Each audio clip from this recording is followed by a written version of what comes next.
মাত্র তোমাকে এখানে আনা আমার দেখানোর জন্য আমি কোন পরিবেশে আছি। তাই তুমি কাঁদতেছ কেন? কাঁদো? তোমাকে কেউ কিছু কইছে? তুমি কি আমাকে ভুল বুঝতেছ? না, তোমাকে এখানে আমি আনছি শুধু ভুলটা জানির জন্য। তুমি কেন কাঁদো? চলো তোমাকে বাসায় পৌঁছাই দিয়ে আসি। কেন কেন তুমি ভুল বুঝতেছ?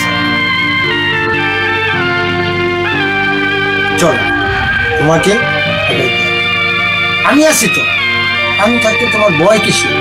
চলো তোমার বাবা মার কাছে আমি দিয়ে দিই। আমার প্রতি তোমাকে এখনো বিশ্বাস হচ্ছে না? আরে পাগল, চলো একবার ভেবে দেখো, আমাকে তুমি ভুল বুঝছো। আমি ঠিক আমার জায়গায় আছি, আমাকে বিশ্বাস করে তুমি ঠকবে না। আসো।